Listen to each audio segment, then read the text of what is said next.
Right. Hi, Annabelle. Hi. Thank you so much for meeting me and for doing this interview. Now, you are a marketing person in one of the ethical brands we have here at the Ethical Fashion Show. Now, can you tell me a little bit about the brand, about yourself and about the brand? Yes, I work for the brand Lanius. Lanius is on the market since 1999. Wow. So quite a long time. Yeah. And we managed to develop a collection of 100 pieces in different colors. Yeah. And have a huge variety. Yeah. That's very difficult. Variety, yeah. Yes, of materials, organic materials. Yeah. Like, of course, organic cotton, organic wool, tencel, modal, linen, and we use like also conventional, not biological silk, like normal silk, because it's a natural material and a very, very nice material. Yeah. And we use hemp. Okay, great. So, you said you started in 1999. Yes. So that's quite for this area, for this fashion show, it's quite a long-standing brand, because I've met quite a few brands that are sort of 1 or 2 years old. So do you know your customer profile, you know, in terms of who actually buys the products? I mean, did you say that you actually design and manufacture the brand, or is it a collection that you buy from other designers? We make the designs by ourselves. Yeah. And it's produced in 9 different countries at the moment. Yeah. So like about 16 productions. Yeah. And they're all certified. Just like one is like a family business, which is not certified because it's so small. Yeah. But that's not the point. It's not bad in that case, because they don't want to be certified and can't afford it. Yeah. So that's like, you don't always can say a production is not good because they have no certification. But you visit them and you know them, and it's a small production. Yes. And is it in Europe? Yeah, in Portugal. So it's easy for you to visit. Yes. And so Portugal, very good. Yeah, a good place to visit. Yeah. And our customer profile is basically we sell in at the moment 320 stores. Yeah. In Europe, and the end consumer is basically the woman from 35 up to 60, whatever. Yeah, yeah. And so more, we're talking about women, and not about young teenagers or anything. Yeah, yeah, yeah. Just because the style is more sophisticated. And the price is like middle range, upper middle range. Yeah. So we are looking for women who are in business, who are responsible, who have children or family, and or who even have no family and have their own business and work and make their career. We have these two kind of women which buy our clothes, and some are really fashionable, some are more basic street style. Yeah, we do both kind of things. Okay, and who's the designer? Claudia Lanius. Oh, okay. Yeah, she's founder, designer, and we don't have other, we don't have capital from or money or any investors. We don't have this. We only have it's built by Claudia Lanius, and it developed since 1999, so we are for ourselves, and we can decide everything. Yes, you have the independence and the autonomy. Oh, that's great. So, so you're the marketing person, and what is your sort of next sort of step in growing the business? Do you have like a marketing strategy in mind, or formulating one at the moment? Yeah, we are. What's the future? Yes. Of course, we always come here to the fairs, and it's very important. Berlin is very important to meet new customers and to meet international customers, because Germany is kind of now for us. We have the big cities; they are full with our customers, and we don't really can get more. Right. Because that's not good. We want our customers to have Lanius unique and not like in every corner or something. Right. So we have to go more into Europe and more into the bigger cities of Europe. Yeah. So that's one of the next steps we need to do. Yeah. To get more customers. But since 2 years now, we have our own online shop for B2C. Yeah.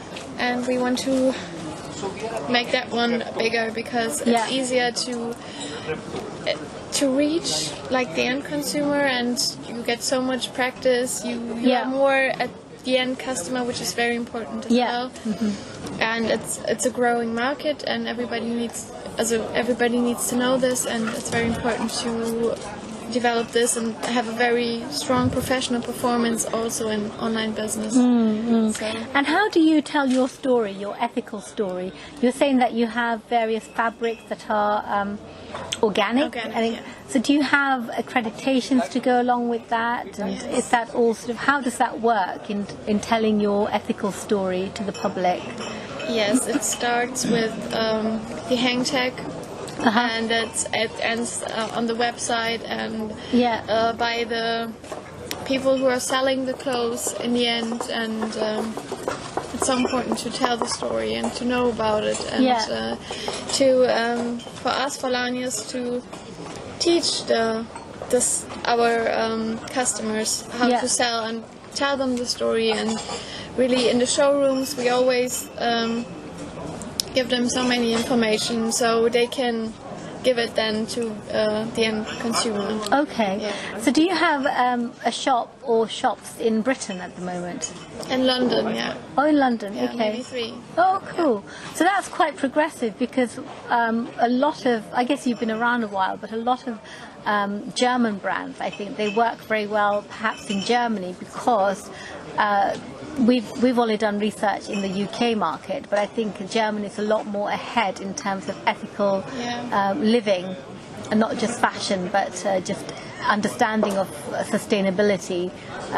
So it's probably an easier market to sell ethical fashion to, whereas Britain is perhaps a little harder. But you've got 3 shops in London.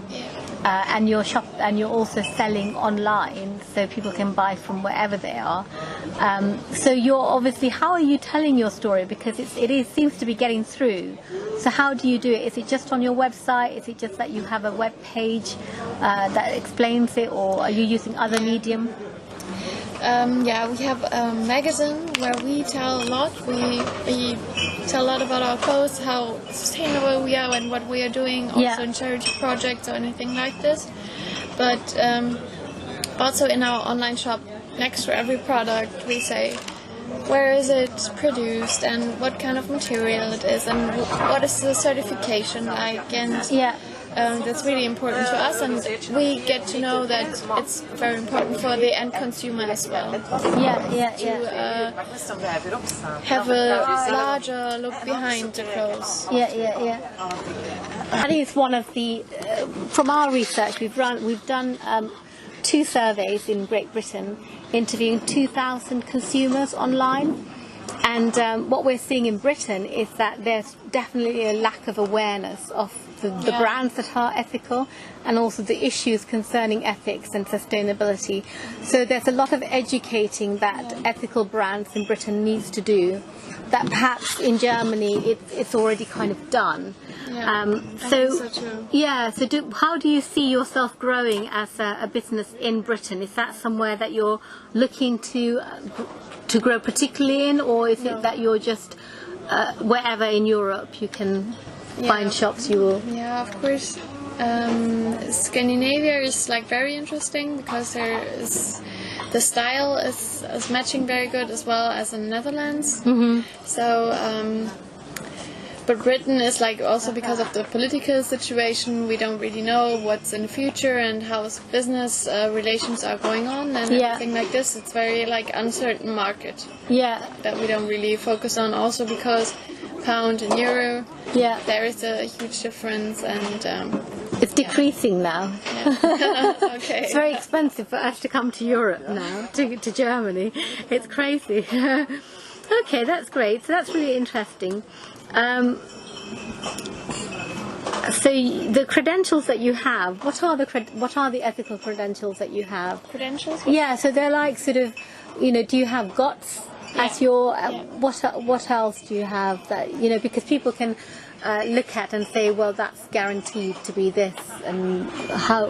Yeah, we try, of course, to certify the whole product GOTS, but most of our productions, as I said, are GOTS certified or Ökotex 100. Yeah. And other certifications like REACH or BSC or there. But GOTS is for us the certification which makes sense the most. Yeah. So you'd say that, do you have that on your garments, on your actual... Yes. So the information's there for people when they buy it and they take it home. Yeah. It's available for them. Great. So that's really the way forward, I think. That's where your success probably comes from. The fact that, all of those things have been happening, I guess, for a while. It's so much work, yeah. It's so much work. But so do you find that as a brand, you are having to inform and educate consumers as well as produce good fashion and durable fashion? Yes, of course. It's so important to get as much awareness to the consumers as possible. Yeah. And to educate them as most as possible. Yeah. It's so important, and so less people know about GOTS or any other certification. There's just small amount of Germans who know about it. Yeah. Even in Germany, it's not that well. 8% maybe. Yeah. And 80% know fair trade. Okay. But fair trade is only for social responsibility, not for organic. So do you do market research of your own? Have you conducted any surveys in Germany to find out what the market looks like? We read surveys and looking through things like this to know how things are going and how hopefully are growing. Yeah. That the awareness is growing, Yeah. But it's everywhere, and also in the news and in the newspapers, everywhere. You have this confrontation with, in general, sustainability. Not for fashion, that's really small, but in general, and people think more about it, but still, when buying fashion, it's not the number one goal you want to fulfill when you buy yourself something new. Yeah, and you were saying earlier that your consumer profile is pretty much sort of over 30s. Yeah. Now, when we think about fast fashion, I think generally it is the younger people who tend to buy cheap Primark stuff that's really fashionable. What do you think about, a brand like yours educating the younger generation? Yeah, of course we are on social media and everything, and also reaching these younger people, but as I said, from the clothes, from our collection, it's not for young people. Our collection is fashionaire, but still it's not as sexy or anything maybe young women want. Yeah. I don't know if I mentioned it earlier, but what we're doing is we are doing these interviews here with brands to create a marketing strategy. Yes. So the strategy that we have in mind is it's really about collecting maybe 100 brands to come on board, because what we're seeing is that a brand working on their own makes a little bit of a dent somewhere, in terms of the market, but 100 brands telling the story together would have much more of an impact. So what we want to do is we want to use these interviews that we've taken and create a content that can be used by all of these people who are going to come on board. So it will be a social media marketing campaign, and what we'll do is we'll provide sort of marketing material for people to use and coordinate the use of them. So for example, there'll be a diary for a month, on how to campaign and what content to use on Facebook, Twitter, YouTube. So the idea is that, because a lot of the smaller brands here, they say marketing is just something we haven't got time for, and we just haven't got the ability, we don't have the resources. So we want to get these people on board and give them the content, but then manage it in a sense that, the same day the content from around 100 brands go out to in the social media channels. Now, what do you think about something like that? Was that something that might interest you as a brand, or do you find that perhaps you want to keep your own individuality as a brand and work alone, or what about working cooperatively? Is that in this kind of in marketing way? Yeah, it could be interesting, but of course we have our own story and way of talking to our customers. I don't know, it probably will be in English. So like most of our customers are from Germany, but it's interesting for like the European market, for example. Yeah. And always depends on this, but we are basically, we try to do everything alone, and we have, I don't know, a team of like 15 women. That's not so much. And in marketing, I'm with our PR woman alone. So it's a lot of work. Yeah. And she tries to tell and talk about our brand as much as possible. Yeah. So you're quite confident and equipped to function on your own as a brand with your story. Yeah. And it's something that you find that you have resources to do. Yeah. So it's not really an interest for you. I think that is how it's coming across, that the smaller brands that are struggling to do the marketing are the ones who might benefit from something like this. But also there's this issue of a unified communication, because sometimes ethical and sustainable can mean so many different things, and it's just really explaining the story. It's so important. Yeah, it's important anyway for everybody here, and as I said, it's important to have as much awareness as possible. So if you can get like a huge crowd to listen to the facts and the information, that's very important also for the market, and so also important for us. Okay, great. Well, thank you very much for your time. That was really, really interesting. Yeah, you're welcome. And so we've done about just over 15 minutes, 17 minutes 52 seconds. So thank you very much for your time. You're welcome.